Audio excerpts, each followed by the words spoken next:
अस्सलामुअलैकुम। मैं Nadeem Iqbal level academy से आपके साथ MTH जो है 403 मैथ लैब जो है वो 643-43 इसकी असाइनमेंट जो है वो नंबर 1 शेयर कर रहा हूँ।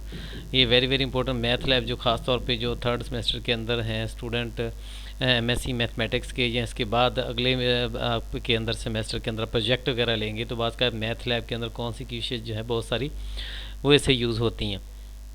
प्रैक्टिकल सब्जेक्ट है, मिड तक आपके 1 से 8 लेक्चर होंगे और आगे 9 से 15 लेक्चर आके फाइनल टर्म में होंगे। फाइनल टर्म के मिड से भी कुछ आ सकता है, तो इस वजह से आप कोशिश करें जो है इसको इंस्टॉल कर लें, अपने कैंपस में ले जाएं पीसी वगैरह को, लैपटॉप को, ऑनलाइन आप इसको यूज़ कर लें। काफ़ी सारे मेथड हैं, वीडियोस अवेलेबल हैं कि आप ऑनलाइन कैसे कर सकते हैं। आप अपने मोबाइल पर भी प्ले स्टोर पे जाके मैथ लैब लिखेंगे तो मैथ लैब का छोटी सी ऐप आ जाएगी। आप इसको अकाउंट वगैरह अपना जो है यूनिवर्सिटी का दे के ईमेल एड्रेस वहाँ पे वो आपको मैसेज चला जाएगा, वहाँ से आपको वेरीफाई करेंगे तो उसको आप यूज़ कर सकते हैं, मोबाइल ऐप में भी यूज़ कर सकते हैं। ठीक है, तो इसको सॉल्यूशन भी बहुत सारे चल रहे हैं। मैं आज इसके बना रहा हूँ क्योंकि मैं थोड़ा सा अपना जिस जहाँ पे बैठ के पीसी में मैं काम करता हूँ तो वहाँ थोड़ा सा पेंटिंग का काम हो रहा था। 3-4 दिन वहाँ पेंटिंग में सारा डिस्टर्ब हो गया, आगे पीछे चीज़ें पड़ी हुई थी तो पीसी पे मैं काम कर ही नहीं सका। तो आज इंशाल्लाह काम कर रहा हूँ इसके ऊपर। आपको इंशाल्लाह डेली आपको कोई ना कोई असाइनमेंट्स वगैरह बना के जो अभी चल रही हैं वर्किंग के अंदर वो शेयर करूँगा आपके साथ। तो सिर्फ मैथ लैब में बताना था, 2-3 शेयर मैंने नेट पे चल रहे हैं और मैंने 2-3 डिफरेंट आपको सोल्यूशन आपके साथ शेयर करूँगा ताकि आप जो है डिफरेंट हो जाए। एक जैसे सबका चलता जाए कि असाइनमेंट होती है वो सारे वही यूज़ कर रहे रहते हैं, तो इस वजह से ये इनलाइन सॉफ्टवेयर असाइनमेंट होती है। इनलाइन का मतलब है कि आपने डायरेक्ट ही पेस्ट करना है जो भी आपका रिज़ल्ट है, आपका प्रोग्राम है, तो आपने एग्ज़ाम के सॉफ्टवेयर में खोलना है और वहाँ पे आपने पेस्ट करना है। यानी अलहदा कोई वर्ड फाइल बना के या इस तरह की कोई जो है रेयर फाइल में आपने नहीं अपलोड करना, बल्कि जैसे आप क्लिक करते हैं सबमिट बटन के लिए वहाँ पे एक वर्ड की तरह का पेज ओपन हो जाता है और वहाँ पे जो आपका सोल्यूशन आप एकदम वर्ड में तैयार करते जाएं और वहाँ से कॉपी करके डायरेक्ट जो है वो सारे का सारा सोल्यूशन जो है वो वहाँ पे पेस्ट कर दें। तो इस तरह ये काम करना है। तो कंप्लीट आप देखेंगे तीनों सोल्यूशन आपके साथ इंशाल्लाह शेयर करूँगा। डिफरेंट जो है मेथड होंगे उसके अंदर, आपको काफ़ी इसका अगर किसी को कोई इशू हो, ना बना सकता हो, पेड पे बनवाना चाहता हो तो वो मुझसे व्हाट्सएप पे जो है वो रब्ता कर सकता है, प्राइवेटली मैसेज करे, मैं उसको रिस्पॉन्स दे दूँगा। तो चलें जी हम अपनी असाइनमेंट की तरफ चलते हैं। Right the code of the problem में स्क्रिप्ट फाइल के अंदर आपने करना है and copy the code on the LMS assignment module directly. देखिए डायरेक्टली आप LMS के अंदर जो है ना ये इसको पेस्ट आप करेंगे। Also copy the output of the program, output भी देने हैं आपने जो प्रोग्राम पर बनेगा और आपने क्या करना है उसको स्क्रिप्ट फाइल के अंदर ये बनाना है। तो ये इक्वेशन दी हुई है 3 हमारे पास मैट्रिक्स की इक्वेशन है। जैसे डिफरेंट मेथड आप लगाते हैं, रिड्यूस एचेलॉन फॉर्म में कन्वर्ट करके, सिंपल आप उसको इन्वर्स मेथड यूज़ करके कर लीजिए। कई सारे ऐसे मेथड उसको हम अप्लाई करते हैं जिससे हम इसका सोल्यूशन फाइंड कर लेते हैं। मैथ लैब हमें इजीली इससे सॉफ्टवेयर के थ्रू हम जस्ट चंद जो है ना मिनटों के अंदर हम इसको तैयार कर लेते हैं इसका सोल्यूशन। अच्छा, जो इनका एक्स वाई वैल्यू की जेड का वैल्यू का आंसर निकलेगा उसी को एक्सप्रेशन को हमने यूज़ करते हुए प्लॉट हमने करना था ग्राफ ओवर द इंटरवल। यानी इस इंटरवल को इस्तेमाल करते हुए हमने क्या करवाना है, और ये हमारा फंक्शन है जिसके अंदर यू वैल्यू पुटिंग की हुई है। इसको इस्तेमाल करते हुए हमने इनकी वैल्यू को जो ऊपर हमें दी गई हैं इनको हमने यूज़ करना है। तो ये था जी। चलें अभी मैथ लैब का सॉफ्टवेयर जो होता है अगर डाउनलोड करेंगे तो आपके डाउनलोड सेक्शन मैथ लैब में देखें ना, वहाँ पे भी सर ने लिंक दिया हुआ एक वर्ड की फाइल है जहाँ सारा प्रोसीजर भी बताया हुआ है कैसे इंस्टॉल करना है। अगर इशू हो तो पूछ सकते हैं। यहाँ पे देखें ये मैथ लैब है, तकरीबन 5.67 GB का है। जब आप डाउनलोड करेंगे तो इंस्टॉल करने के बाद ये इतने GB का जो है वो मैथ लैब का सॉफ्टवेयर होगा और इस तरह का जो है ये इमेज वगैरह जो आपको शो होगा। तो ये मैं आपको दिखा रहा हूँ, इस तरह का ये जो है मैथ लैब आपके सामने है। ये देखिए मैंने अभी वर्किंग की, ये प्रोग्राम को बनाया था। चलें जी, मैंने ये 3 स्क्रिप्ट फाइल कैसे बनाते हैं। तो जो मेन फाइल आपकी होती है, ये मेन जैसे ही आप डबल क्लिक करके खोलते हैं तो ये आपके सामने इस तरह का पेज खुल जाता है। इसके होम, प्लॉट, ऐप वगैरह ये डिफरेंट आगे बटन्स दिए हुए हैं। होम पे क्लिक करते हैं, जैसे यहाँ पे आता है न्यू स्क्रिप्ट फाइल, जैसे इस पर क्लिक करें तो एक नई वर्ड की फाइल है। यहाँ पे आप वो डायरेक्ट मोड होता है, दूसरा जो होता है ये 2 पेज लहदा देखिए ओपन हो जाते हैं। ये जो भी कमांड देंगे डायरेक्ट उस पर यहाँ पे वर्क होता है। ठीक है, जहाँ कोई भी आप कमांड देते हैं, मैंने x = f=5 लिखा है ना, मैंने कुछ भी ऐसे लिखा है तो उसके पे डायरेक्ट जो है यहाँ पे वर्क। हर कमांड का अलग इशू होता है कमांड। यानी अलग-अलग काफ़ी सारी स्टेटमेंट लिखनी हो तो हमारे लिए फिर इशू आता है, प्रॉब्लम आता है। ठीक है, तो इस वजह से इसको स्क्रिप्ट फाइल के अंदर जो है वो तैयार करते हैं। होम पे जाके यहाँ पे साइड पे न्यू स्क्रिप्ट फाइल होता है, यहाँ पे क्लिक करेंगे तो इस तरह आपके सामने जो है स्क्रिप्ट फाइल हो जाएगी और उसके अंदर आप लिखते जाएंगे। जैसे मैंने अभी जो है ये फाइल जो है ये बनाई है। 3 तरह का मैंने देखे सोल्यूशन आपके साथ शेयर करता हूँ। 3 डिफरेंट किस्म का जो है वो सोल्यूशन आपके साथ है। ये प्रोग्राम हमारा है, इसमें आपने करना क्या है, क्लोज ऑल क्लियर ऑल ये आप लगा लेते हैं कि कोई भी जब बार बार आप आउटपुट निकालते हैं तो हमारी स्क्रीन जो है वो क्लियर हो जाए। अगर ये नहीं यूज़ करेंगे तो पहले वाला रिजल्ट भी पड़ा रहेगा, नया रिजल्ट भी आ जाएगा। और कोई फंक्शन वगैरह को वेरिएबल दी होती है, कोई फंक्शन ओपन होता है तो इसलिए हम क्लियर और क्लोज ऑल यूज़ कर लेते हैं। अदरवाइज़ ना भी ये तीनों कमांड लगाए तो कोई इशू नहीं है। ये सिम एक कमांड होती है SYMS, जब हम वेरिएबल डिक्लेयर करते हैं सिंपल, तो उसके अंदर हम SYMS सिम का वर्ड यूज़ करते हैं। तो जो भी वेरिएबल डिक्लेयर करते हैं लहदा स्पेस के साथ हम मेंशन करते जाते हैं, यानी इसमें कॉमा वगैरह ये किसी की ज़रूरत नहीं है। जो क्वेश्चंस थी हमारे पास उनकी हमने जो कोफिशिएंट होते हैं उनको मैट्रिक्स फॉर्म में लिख लिया। ठीक है, ये पहला मेथड हम देख रहे हैं, ये नेट पे भी अवेलेबल है, बहुत सारे और यूट्यूबर ने भी इस पर काम किया हुआ है। ठीक है, तो इसके बाद हमने ये सारी क्वेश्चंस के जो भी हमारे पास थे हमने उसको क्या कर लिया है, ये कोफिशिएंट 3, 4, 5 इसका एक ग्रुप, ये सिंपल हम मेथड पढ़ते रहते हैं, मैट्रिक्स फॉर्म में लिख के उसको सॉल्व करते हैं, उसका इन्वर्स निकालते हैं, मल्टीप्लाई करके आंसर निकाल लेते हैं। तो 3, 4, 5 और ये Z जो है उसके बाद 2 - 3 7 आ जाएगा, x की वैल्यू 1 आ जाएगी, नहीं होगी -6 आ जाएगा, Z की 1 आ जाएगी। तो ये हमने इसी तरह मैट्रिक्स फॉर्म के अंदर लिख लिया है। तो इसमें स्पेस दे दे के लिखते जाते हैं, 3, 4, 5 सेमी कॉलन लगाएंगे, उसके बाद 2 - 3 7 आ गया है, स्पेस दे दे के हम लिखेंगे। तो ये कॉलन लगाने का मतलब है कि एक हमारी जो है वो ये रो कंप्लीट हो चुकी है, एक हमारे पास जो है रो कंप्लीट, फिर दूसरी रो हम लिखते हैं, फिर तीसरी रो लिखते हैं। तो इस तरह इसका रिजल्ट जो है वो लहदा परफॉर्म होकर रो की शक्ल में बन जाता है। उसके बाद हमने सेकंड जो कॉलम लिखा जैसे हम लगा देते हैं, देखो एलिमेंट उसके रो के कंप्लीट हो जाते हैं, 1 है, 2 है, 3।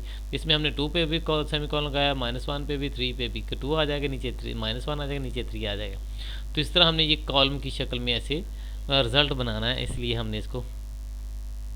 और ये असाइनमेंट के जो सेकंड तरफ थे ये 2, 1, -1 और 3 ये हमने लिख दिए। जब हमने इसको मैट्रिक्स फॉर्म में लिख लिया है, ऑगमेंटेड फॉर्म में भी कन्वर्ट करके कर सकते थे, इक्वेशन की फॉर्म में भी, ये 2-3 मेथड मैं आपको समझाऊंगा। यहाँ पे आपने कंप्लीट वीडियो को वॉच करना है, जब आपको समझ आ गई समझ के आप खुद करें, बहुत अच्छी बात है कि आपको खुद करना चाहिए, सारा बनाएं समझें और इसको सॉल्व करके अपने डायरेक्ट एलिमेंट्स में पेस्ट करना है आपने। तो उसके बाद इसका क्या किया कि हमने इन्वर्स निकालिए, simple INV inverse of A निकाला, और साथ SYM सेम क्यों हमने लिखा है ताकि इसको सिंप्लीफाइड फॉर्म में ले आएँ, यानी ओवर फॉर्म में सिंपल बटे की शक्ल में जैसे हम लिख लेते हैं उस तरह। अगर ये सिम नहीं यूज़ करेंगे तो डेसिमल पॉइंट में आंसर हमें दे देगा निकाल के, जो C में इन्वर्स का रिजल्ट आएगा। फिर जो C का हमारे पास रिजल्ट आ गया है, कोई भी वेरिएबल का नेम हम यहाँ पर रख सकते थे, रिजल्ट लिख लेते, चाहे R लिख लेते, कोई भी लिखा जा सकता था। तो हमने इसका इन्वर्स निकाल के और फिर C और B को मल्टीप्लाई कर दिया, दोनों को। B सेकंड तरफ था, B को मल्टीप्लाई करके X में इसका रिजल्ट आ गया। और इसका रिजल्ट देने के बाद जो इसका रिजल्ट आया है वो उसको हमने जो है वो पेस्ट, मैं भी इसको रन करता हूँ, आपके सामने ग्राफ भी बनेगा। ग्राफ को भी कैसे पेस्ट करेंगे ये आपके सामने ग्राफ बन गया है। अच्छा, अब उसके डायरेक्ट मोड में जाते हैं, रिजल्ट जो उसके सारे के सारे देखें। A के अंदर देखो मैट्रिक्स लिखा है 3, 4, 5 आ गया, 2 - 3 7, 1 - 6 1। तो ये हमारी तीनों रोज़ का लहदा। फिर B भी आ गया उसी तरह। C के अंदर जैसे देखो, अगर मैं सिम ना लगाता तो उसने डेसिमल पॉइंट में दे देता। अभी आपको मैं थोड़ा सा चेक भी करवा देता हूँ, मैं सिम वाला वर्ड यहाँ से काट देता हूँ एक दफ़ा, SYM। मैं अगेन इसको जब रन करूँगा तो आपके सामने जो है अभी आपको शो करवाऊँगा, यहाँ पे देखें जी डेसिमल पॉइंट के अंदर उसने दे दिया सर। सिम वर्ड लगाने का मतलब है कि हमारे नीचे जो XY का रिजल्ट आया था वो भी उसने डेसिमल पॉइंट में दे दिया है। तो ये बजाय हम डेसिमल पॉइंट के लगाने के उसको सिंप्लीफाइड फॉर्म में लाने के लिए SYM वाला वर्ड यूज़ कर लेते हैं। तो इससे हमारा रिजल्ट सिंप्लीफाइड फॉर्म में यानी ओवर फॉर्म में जब आ जाता है। अगेन मैंने इस प्रोग्राम को रन किया है तो देखिए ग्राफ भी आ गया है। अभी मैं बताऊंगा सारा कैसे आपने करना है। तो ये देखिए जी सारे का सारा रिजल्ट हमारा जैसे ये C में इनका रिवर्स निकल आया, फिर ये X के अंदर जो है C और B को मल्टीप्लाई करके रिजल्ट हमारे पास ये X, Y, Z की वैल्यू आ गई। और यही वाली वैल्यू हमने यहाँ से देख के अपने फंक्शन में पुट कर दी है डायरेक्ट। ठीक है, क्योंकि हमें कहा गया था असाइनमेंट के अंदर ये फंक्शन की यूज़ करना है। तो ये हमने यहाँ पे फंक्शन में यूज़ कर दिया और फंक्शन के अंदर u की वैल्यू यूज़ होगी -5 to 5 इंटरवल, ठीक है। और देखें आगे हमने इजी प्लॉट कमांड को EZ प्लॉट जो है वो इस्तेमाल करते हुए हमने जी यहाँ पे फंक्शन का नाम जी रखा, कुछ भी आप रख सकते हैं नेम, और आगे हमने उसका इंटरवल दे दिया -5 to 5, यानी ये हमारे पास u की वैल्यू फंक्शन को पास होगी, फंक्शन के अंदर कैलकुलेट होगी u की वैल्यू को कैलकुलेट करने के बाद जो भी हमें जी में रिजल्ट मिलेगा और साथ इसकी u की वैल्यू होगी, इन दोनों का हम यूज़ करते जाएंगे इंटरवल के साथ। इस इक्वेशन को सॉल्व करके मिलेगी जो u की, इन दोनों का जब हम ग्राफ बनाएंगे तो ये हमारे सामने इस तरह जो ग्राफ की शक्ल में ये ग्राफ नज़र आ रहा है आपको, ये शो हो जाएगा। उसके बाद लेबल वगैरह के ग्राफ का देना हो, x label x, y label y, यानी जो भी आप लेबल देना चाह रहे हैं ग्राफ वगैरह को, तो आप ग्राफ को लेबल वगैरह जो है ये दे सकते हैं, ठीक है। जब लेबल वगैरह देंगे ये टाइटल रखने के लिए होता है कि ग्राफ के टॉप पे टाइटल वगैरह देने के लिए ग्रिड वगैरह लगाएंगे तो आपके ग्राफ के अंदर जो है ये कॉलम वगैरह से जैसे मेंशन बन जाए, ग्रिड वगैरह लग जाएंगी इसकी। और ऊपर मैंने फंक्शन लिखा है ग्राफ बाय यूजिंग लीनियर, जो भी आप यहाँ पे इसके कॉमे के अंदर अंदर सिंगल कोटेशन में लिखेंगे वही आ जाएगा। और एक्स लेबल के ऊपर एक्स लिखा गया, वाई लेबल पे वाई, यहाँ पे जो भी आप लिखेंगे वो एक्स और वाई की जगह पे शो हो जाएगा। तो ये एक ग्राफ बना है, ये हमारा सारे का सारा। और जिसका रिजल्ट आप इक्वेशन का देखना चाहते हो उसके आगे सेमीकोलन नहीं लगाएंगे। मैं सेमीकोलन लगा दूंगा इसका आउटपुट में रिजल्ट नहीं है, इसके आगे सेमीकोलन लगाऊंगा, इसके आगे सेमीकोलन लगा दूंगा, इसका आउटपुट में रिजल्ट नहीं आएगा, ठीक है। जिसको मैं आउटपुट में रिजल्ट देखना चाहता हूँ उसके आगे मैं सेमीकोलन लगा दूंगा। तो ये सारे का सारा हमारा रिजल्ट था। अब आपने जब आपका कंप्लीट रिजल्ट आ गया है, आपने इसको सेव कर लिया है, सेव करने के बाद रन करते हैं। रन करने के बाद जब आपके पास ये आउटपुट रिजल्ट आता है, ग्राफ भी शो हो जाता है, ठीक है। दो रिजल्ट हैं ग्राफ की शक्ल में, और दूसरा ये वाला आ जाएगा। तो इस सारे को आपने करना क्या है, सर ने हमें बताया। आप अपनी डायरेक्ट, मैं ऑफिस में फाइल में आपको बता देता हूँ। ऐसे जब कोई एक फ़ाइल ओपन करता हूँ यहाँ पे, और फाइल ओपन करने के बाद जो है वो आपको मैं यहाँ पे दिखा देता हूँ। मसलन यहाँ पे आप लिख लें उसका सॉल्यूशन, ऊपर अपनी आईडी वगैरह लिख दें, यहाँ पे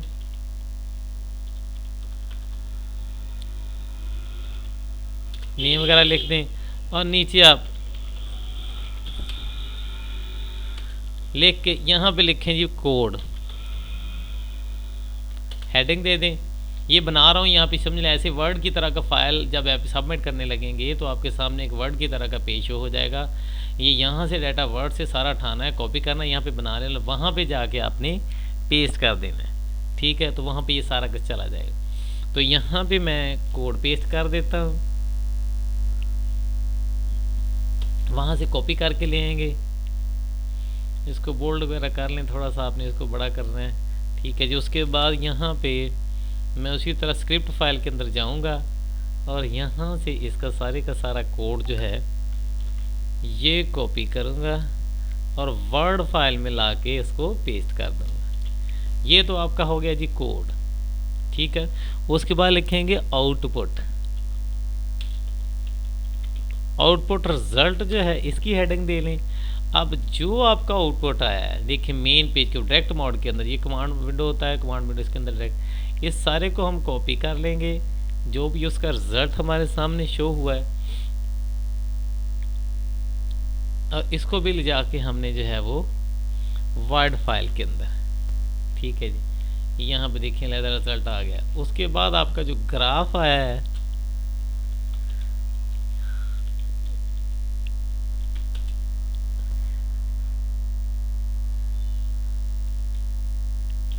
अच्छा जी, उसके बाद आपने जो ग्राफ आपका आया है, आप ग्राफ को कैसे सेव करते हैं, यहाँ पे आप क्लिक करें, यहाँ पे सेव का देखिए ऊपर इसके बटन आ जाता है।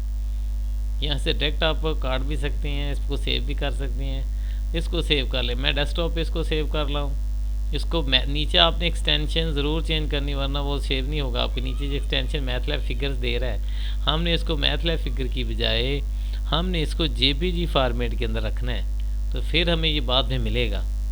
मैं ऐसे इसको कोई नाम रख दिया है,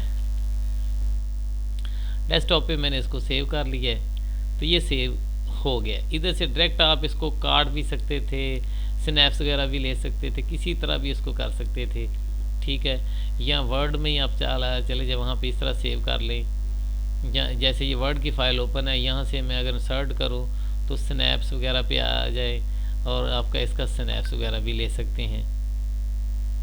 ठीक है, यहाँ पे मैं स्नैप्स लेता हूँ, ये रिज़ल्ट आ गया। देखिए इसका स्नैप वगैरह भी आ गया। यहाँ से भी आप ऐसे ले सकते हैं। इंसर्ट पे जाके स्नैप पे क्लिक करें, वो टैब आपके सामने ओपन होनी चाहिए। ओपन होगी तो वो बता देगा कौन कौन सी किसका लेना है, जिसका आपने स्टेप लेना होगा। जैसे मैं भी इंसर्ट पे यहाँ पे जाऊँगा और फिर दोबारा देखिए मेरे पास 3-4 टैब खुल, जिस पे क्लिक कर दूँगा उसका स्नैप आ जाएगा। मैंने इसका लेना था, जिस पे ग्राफ बना था वही हमारे सामने आ गया। ठीक है, और एक सेव हो चुका है। ठीक है, जो सेव हो चुकी पिक्चर है आपको ये सामने आ चुकी है। यहाँ से भी आप अपने वर्ड फाइल के अंदर जाके इंसर्ट वाला एक बड़ा पिक्चर वगैरह लेता आपने इंसर्ट करनी हो ना मैथलैब के अंदर, तो एक पिक्चर के ऊपर ग्रीन सा कलर बना होता है पिक्चर, इंसर्ट पिक्चर, वहाँ पे आप क्लिक करें तो डायरेक्ट भी आपकी चल जाती ना। कॉपी ये तो होता है कॉपी करके वहाँ पेस्ट करें, एक इंसर्ट करके भी आप वहाँ पे ले जा सकते हैं। ठीक है, तो ये सारे का सारा जो है आपने, मैं इधर से इसको कॉपी करके इस पिक्चर को भी जैसे सेव की हुई है जहाँ से कॉपी कर Ctrl+C करके कॉपी कर लें, और इसके नीचे ये तो मैंने डायरेक्ट स्क्रीनशॉट ले किया है, कॉपी करके लेंगे तो इस तरह का रिजल्ट आ जाएगा ग्राफ का। वो डायरेक्ट पिक्चर को सेव करेंगे तो ये मैंने उसका स्क्रीनशॉट ले लिया था। तो इस तरह ये जो सारे का सारा आ जाएगा। आप इस सारे को आपने क्या करना है, कॉपी करेंगे। ठीक है, होम में चले जाएं, यहाँ से कॉपी की कमांड दी होती है, यहाँ से आप कॉपी कर लें। तो कॉपी करने के बाद अपनी LMS को खोलें और खोलने के बाद आप वहाँ पे पेस्ट करके सेव वाला बटन दबा दें। जब सेव दबाएंगे तो आपकी फ़ाइल वहाँ पे सेव हो जाएगी, बाद में आप वॉच कर सकते हैं। जब तक लास्ट डेट हो आप उसको चेंज कर सकते हैं। ठीक है जी, तो अब आपको मैं आगे वाले रिजल्ट दिखाता हूँ जो डिफरेंट चेंज करके मैंने बनाए हैं। अब ये देखें जी, एक दूसरी टाइप के अंदर मैंने बनाया है। ये एक दूसरा मेथड है सॉल्व करने का। बाज़ का तो होता है कि वीडियो के ऊपर आप उसको ये कम नज़र आती हैं क्योंकि प्रोग्राम के अंदर वो छोटे फॉन्ट के अंदर वो शो होती हैं, उसको बड़ा जूम नहीं यहाँ पे किया जा सकता, तो वर्ड फाइल में जाके उसको बड़ा कर सकते हैं। तो अब यहाँ पे अगर गौर करें तो मेथड डिफरेंट लगाया है। मैंने जितनी भी इक्वेशन थी, इक्वेशन नंबर 1 उसको कोटेशन में लिख दिया, इक्वेशन नंबर 2, इक्वेशन नंबर 3, तीनों को इक्वेशन फॉर्म में लिख दिया है। फिर आगे मैंने सॉल्व कमांड को डायरेक्ट यूज़ किया है। यहाँ पे सोल्यूशन लिख दिया कि यहाँ पे मैंने अपना रिजल्ट लेना है। सॉल्व इक्वेशन नंबर 1, 2, 3 उसने तीनों को सॉल्व कर दिया। फिर मैंने अपना रिजल्ट उसको मैट्रिक फॉर्म के अंदर लेना था, वेक्टराइज फॉर्म के अंदर, तो मैंने इसकी फॉर्म डबल लिखी क्योंकि उसकी डाटा टाइप डबल कर दी है ताकि उसका रिजल्ट जो है वो पॉइंट के अंदर जो है बाद में शो हो जाए। तो अब इसको solution dot x, solution dot y, solution dot z का मतलब है सारी वैल्यू मैंने एक्स वाई जेड के अंदर जो है वो मैट्रिक्स की शक्ल में बना के एक्स के अंदर सेव कर ली। ठीक है, अब मैं इस तरह भी कर सकता हूँ कि solution dot x, solution y dot y, solution z dot z, ऐसे भी करके डायरेक्ट एक्स वाई जेड की वैल्यू जो है मैंने T1 का वेरिएबल रख लिया, अब एक्स वाई जेड भी रख सकते हैं।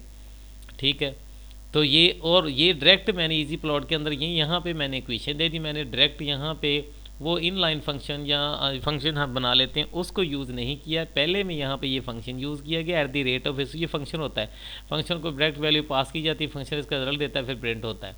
तो ये GF कुछ भी फंक्शन का नाम रख सकते हैं। दूसरी टैब के अंदर देखें यहाँ पे मैंने EZ प्लॉट के अंदर डायरेक्ट वो इक्वेशन लगा दी, कोई यहाँ पे वैल्यू पुटिंग नहीं की।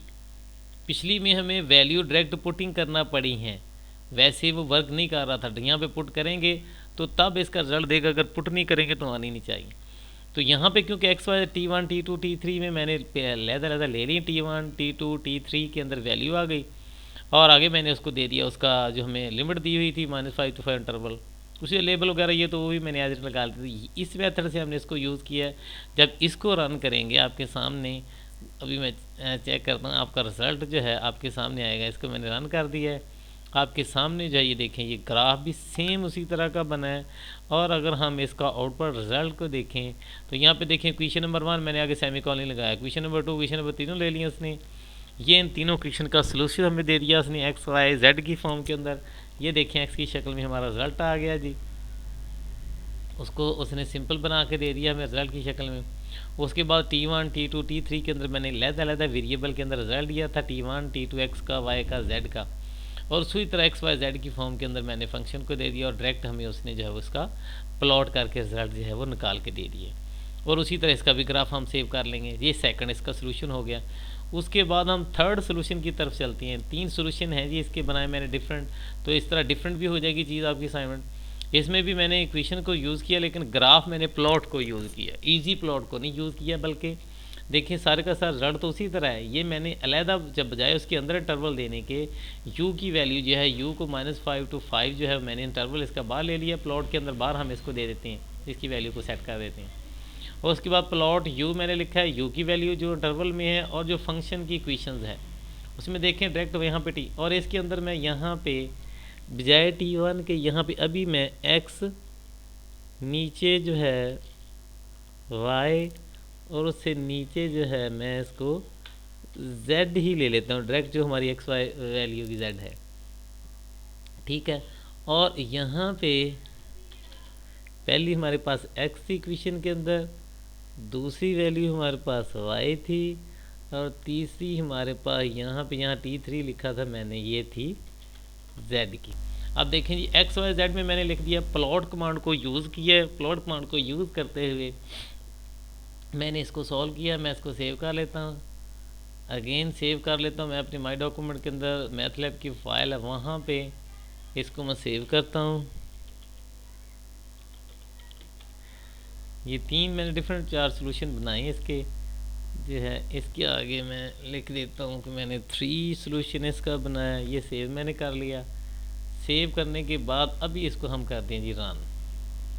जब हम रन करेंगे तो आप चेक करेंगे ग्राफ भी सेम उसी तरह का आपके सामने शो हुआ है। और उसके बाद जो है जो आउटपुट रिजल्ट की देखें वैल्यू हमारे पास अलग-अलग कॉलम की शक्ल में जो u की वैल्यू हमने लिखी वो सारी की सारी एक एक वैल्यू भी u की हमें दिखाई गई है। अगर मैं u की वैल्यू के सामने सेमीकोलन लगा दूं, यहाँ पे मैंने देखिए सेमीकोलन नहीं लगाया, अगर मैं सेमीकोलन लगा देता हूँ तो ये वैल्यू नहीं शो करवाएगा जो अलग-अलग है, हमें वो दे रहा है साथ 0.1 के डिफरेंस के साथ कर रहा है। मैं इसको सेव करके अगेन जब रन करता हूँ तो फिर हम इसके आउटपुट के देखेंगे ग्राफ हमारा यहाँ पे आ चुका है। और मेन फंक्शन में से जाके देखें तो यहाँ पे देखें जी एक्स वाई जेड की वैल्यू उसने अलग-अलग जो हमें यू की लिखी थी इंटरवल की फॉर्म के अंदर वो नहीं दी। तो ये जी 3 डिफरेंट सोल्यूशन मैंने इक्वेशन की शक्ल में बनाए हैं। एक प्लॉट कमांड से मैंने बनाया है और उसको मैंने इक्वेशन से सॉल्व किया। दूसरा जो है मैंने फिर इक्वेशन से किया लेकिन मैंने इजेड प्लॉट से किया है। तीसरे के अंदर मैंने इनलाइन फंक्शन हम इसको कह देते हैं, ये डायरेक्ट फंक्शन को पास करके बनाया गया। ये भी इजेड प्लॉट से किया गया। ये ऑलरेडी पहले भी नेट पे अवेलेबल है, कहीं नहीं बनाया हुआ। 2 डिफरेंट मैंने इसके साथ आगे इक्वेशन को यूज़ करके बनाए। तो डिफरेंट स्टूडेंट बनाएंगे, इसका कॉपी केस भी बन सकता है, आपको 0 मार्क्स भी आ सकते हैं। तो ये 3 डिफरेंट सोल्यूशन है। कोशिश करें मैथ लैब को इंस्टॉल करें, अपने मैथ के डाउनलोड सेक्शन में चले जाएं मैथ लैब के, वहाँ पे सारे इंस्टॉल करने का मेथड भी बताया, वीडियो की शक्ल में भी है, वहाँ से भी आप देख सकते हैं, ठीक है। तो ये तीनों सोल्यूशन, अगर किसी को कोई प्रॉब्लम हो, इशू हो, ना बना सकता तो पेड सर्विस को भी यूज़ करके मुझसे कॉन्टैक्ट करें। व्हाट्सएप पे ग्रुप का लिंक मैं नीचे दे दूँगा, तो भी ये बनवा सकता है, ठीक है। थैंक्स फॉर वाचिंग, ओके, अल्लाह हाफिज़।